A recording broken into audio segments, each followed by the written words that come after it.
Hello, everyone. We are so excited to be interviewing Miss Olivia Burik today. She is a TRYPO alumni and a current student at Duquesne University. Olivia recently won a scholarship competition. I'm pretty sure that's what it is at Duquesne. Hey, Olivia, why don't you introduce yourself and tell us a little bit about yourself? Yeah. Hi, everyone. My name is Olivia Burik. I'm currently a junior at Duquesne University, and I am enrolled in the Mary Papert School of Music. So I've been playing cello. I think this is now my 12th year. So I've been playing for quite a while. And so this recent competition opportunity that I got, um, it's an awesome opportunity. Duquesne sponsors it annually, and it's called the Women's Advisory Board Scholarship Competition. Um, and so every year, this organization puts on this competition, and the recipient wins $5,000. And then the Women's Advisory Board is a really great group, and they fundraise all year for the opportunity of giving this scholarship to a student. So as far as what we had to do this year, things looked a little bit different as a lot of things have with the pandemic. So we were not able to play in person. There wasn't a live element. We had to submit recordings. So the stipulations were that we had to submit up to 10 minutes of music, and the judges and like the people helping with the competition encouraged um, kind of to show both sides of your musicianship, so maybe your technical and your fast abilities, as well as your maybe more lyrical and musical um, sensitive nature. So everyone was just kind of like allowed to pick whatever they wanted to do. So some people, we had people playing with pianists. We had other people just playing unaccompanied. So I actually chose two movements from Bach's Cello Suite Number Two in D minor. And so I played the prelude, which is, I don't, if you haven't heard it before, it's gorgeous. Um, it's very lyrical, um, more slow, and then I paired it with the jig, which is the faster last movement of the suite. And that shows off more of the right hand, the technical passages, and then also it just moves very quickly. So yeah, so that's what I submitted. Um, but yeah, so we all got onto Zoom. I believe it was, I want to say it was March 8th or March 9th. I might have to double check, but um so we all sat down at our computers, and on a live Zoom, we had all of our videos played. So it was over an hour of listening to everyone's music. And then they actually did pick a winner live. So we just kind of sat there. The judges went into a breakout room, which is really weird. Like it's weird watching yourself playing, first of all, and then it's weird to just kind of like, just be sitting in a Zoom meeting and know that like in the breakout room they're deciding. But yeah, I think it took about maybe 20 minutes or so, and they came back and announced, and I was obviously very, very excited and so grateful for the opportunity not only to play and to have people be able to watch my performance, but also to win the scholarship because it means a lot for debt, paying off things in the future. That'll be really So really nice. important. So important. Yeah. Awesome. Yeah. Well, great. Did you have anything else? I hope I didn't just interrupt your train of thought. No, no, I'm trying to think if there's anything. Um, Yeah, I mean, it was also great to get the feedback afterwards. So a couple days ago, actually, we got a document with just feedback from the judges, and there was a lot of positive commentary, but there was also a couple of things that I could work on, and that always means more to me, just because you're always looking for the next thing. How do I elevate my playing even further? Like I mean, and that's what I feel like that's with all musicians. We look back at tapes and then every time you watch it, you're like, well, that phrasing could have been better. Like my articulation there was a little bit off. So it was also good to get some feedback too, because I don't know, there's a lot less going on now with the way the world has been. So it was really a great opportunity. Wow, that's really awesome. I'm so proud of you. Like that, I mean, competing and auditioning and performing, like they all get put us under this extreme pressure.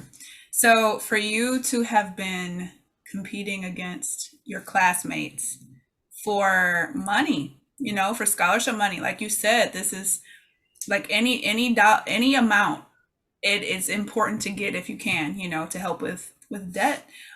So how did you prepare for the competition? What was your practicing like? Yeah, so I think definitely when you're thinking about recording or playing live, there are definitely other things that you have to consider, maybe more so than in your day-to-day practicing. So for me, I had to do a lot of practicing of recording. And I think if you aren't a musician, sometimes people don't realize even how difficult it is to sit in front of a camera and produce your best work because there's a little voice inside your head saying, the camera's watching me, it has to be perfect. I can't make that mistake again. Um, and so it's definitely a different kind of process. So what I did is I started with just recording audio. So when I was in the practice rooms at Duquesne, I would set my phone up and in Apple iPhones, there's a voice memo app, and I would just, use that.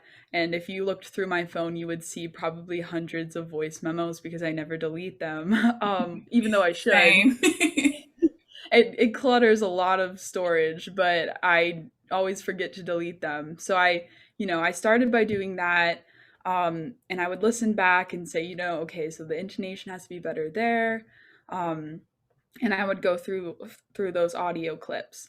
And then after that, I actually a couple weeks before the submission date or when I was going to record, I did a few video takes as well. So then I was able to also watch myself, so I could say, okay, like my bow hold looks a little weird there, or maybe. And then another aspect of performing too is kind of like your stage presence and my teacher Adam Liu talks about that a lot. Is having this like, um, you know, not only is your playing entertaining, but you also have to have this body language that really centers people and focuses them on your performance. So that's another thing I have to work on too. And so I was, watching that, listening to the audio, and I was playing for other people too.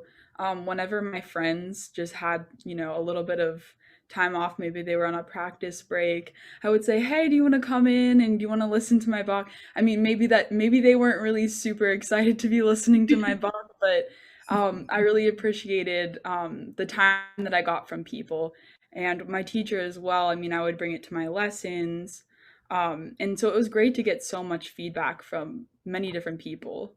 But yeah, so honestly, it was just kind of like a systematic approach as I got closer, started looking at all of the different aspects. And then for the recording itself, I took a bunch of takes. But the funny thing is, I think the longer I'm there and taking different takes, they sometimes tend to get worse because the first ones are the fresh ones, and then I start nitpicking, and I think I ended up using probably one of the first ones that I took.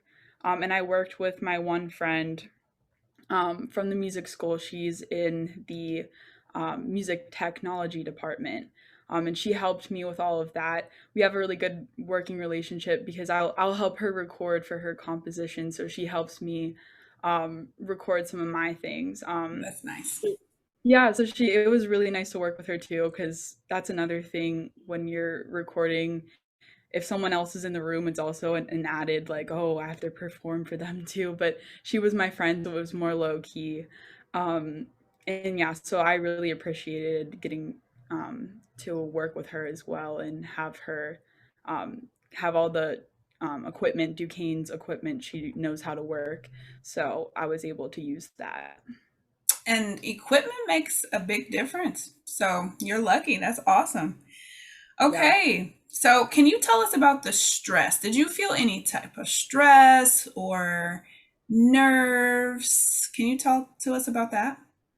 Yeah, so um, I feel like most musicians have some kind of performance anxiety or stress, and I definitely was along that line. So going up to it, I was like thinking about when I was gonna get into the hall to record, and just kind of saying like, oh, I really want to win this, and I really don't want to get so close and not win.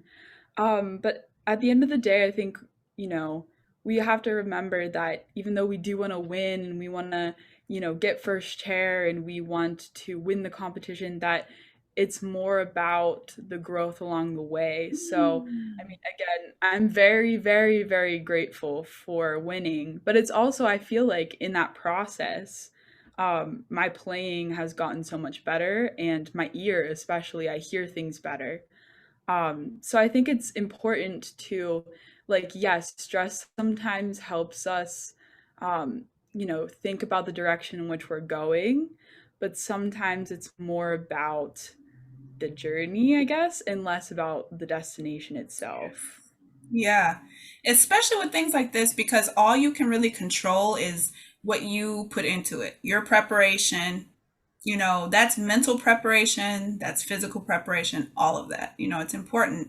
You can't control what the committee or what the jury. You can't control if they pick you or not.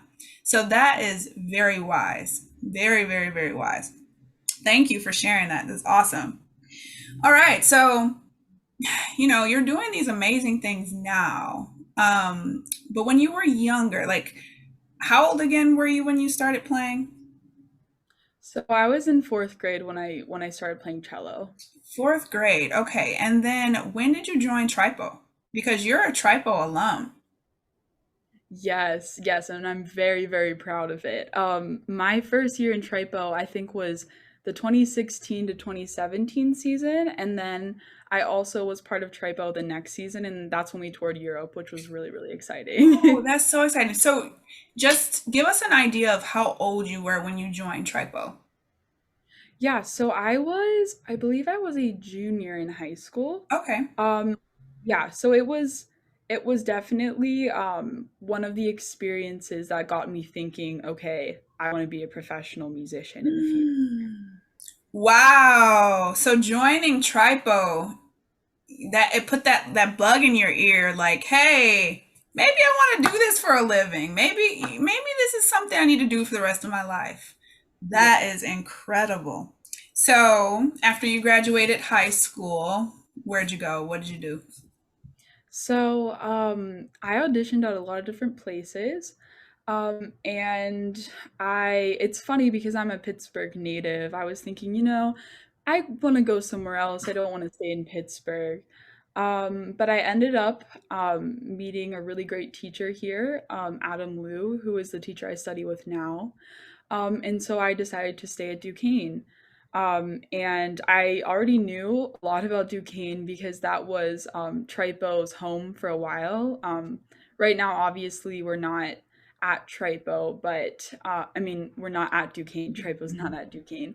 But before, I would be here all the time. So I kind of felt like it was already home. And I just kind of came here for another 4 years. Sweet, sweet. All right. So you're still studying, you're still in school. Are you still connected to TRYPO in any way?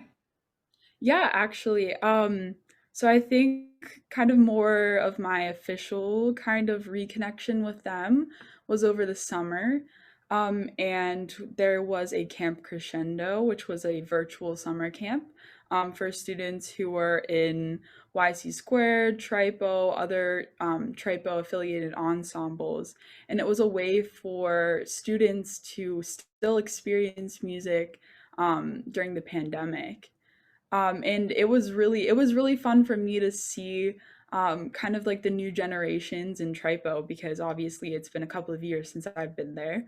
Mm. But yeah, it was really great working with everyone this summer, and then now I work at EIC on the weekends. I've been there a couple of Sundays so far, and we've been, facilitating safer in-person rehearsals, and it's been great to see all the kids, and it just seems like everyone's just so excited to be able to play with, someone else besides themselves for once. In the same room. Yeah. Like to be, even though spaced really far apart, but still just to be in the same space with other musicians, it feels really nice. You're right. Good. Okay. So what are your plans for the future? Yeah, so as far as like the near future, I'm planning on probably going to grad school. I don't know exactly where that will be yet, but as I'm a junior now, I'm starting to think about the schools I'm applying to, because that will be next fall that I start applying. Um, but as far as professionally, I have a lot of different aspirations, or different goals, and I like to think of myself as somewhat flexible. So there's a lot of people out there who are, I want this one job, and if I can't get this one job, then I feel like I didn't succeed in life, or I didn't do the thing that I wanted to do. Mhm. And I think, as important as it is to have that one goal sometimes, if it's really what you want, I think it's also really good to know if you are someone who's more flexible. So for me, um, I like to do all kinds of things. So I love chamber music. And speaking of chamber music, I was also a member of YC Squared, and they were kind of the first group who really said, "Here's what chamber music is like," and I absolutely fell in love with it. So yeah, so chamber music is definitely one of the things I want to continue doing. Okay. Um, and orchestral playing is one of my favorite things.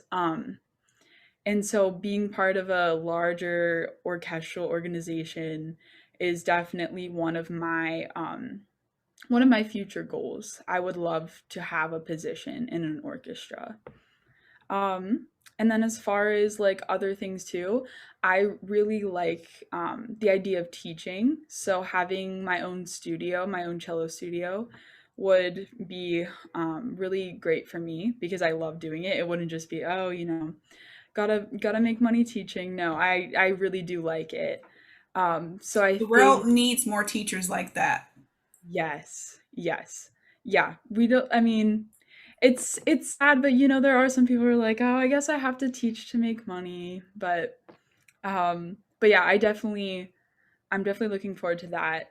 Um, and other things too. Like I know colleagues who were on movie score soundtracks. They were on the recordings of those. They, played in studio sessions for different bands, or um, they were in concert for a big artist. So there's all kinds of littler opportunities that I would love to have, especially while I'm younger too, because I'll have more flexibility in my schedule. And then at one point, I would love to be a professor teaching at a university, teaching cello. Oh, beautiful. Oh, wow, that's incredible. So, you mentioned earlier that, your time with Tripo influenced your decision to go into music, to major in music. Has Tripo impacted your life in other ways, in greater ways, maybe? And if Yeah. so, how? Yeah, actually, I met some of my closest friends in Tripo. So there are people who I met in Tripo that I'm still friends with, and I would consider them some of my closer friends. So there's just something about being in a group of people and having that dedication and that work ethic. Um, you can meet a lot of other people like you, and that's what I really appreciated about it because in public school, I had lots of friends, but some of them you didn't like classical music or didn't really that wasn't their thing, which, everyone has their own thing. But it was really nice to meet people like that. And then going off of that with the determination factor, um, being in orchestra, even if you don't want to be a musician for your career, it teaches you so much about working as a team and having a goal. And I mean, so much of like skills that you need for any job, like being able to come places on time, being prepared, knowing how to voice your opinions in a really polite and constructive manner. TRYPO taught me so many of those life skills as well. Life skills. Wow. That is incredible. Thank you so, so much for sharing. And again, we are so very proud of you. Please continue to on your path, keep going on your journey, and we look forward to seeing where you go. And Thank you. yeah, you're welcome. Did you have anything else that you wanted to add? I don't think so. All right. Well, sweet Olivia, thanks so much.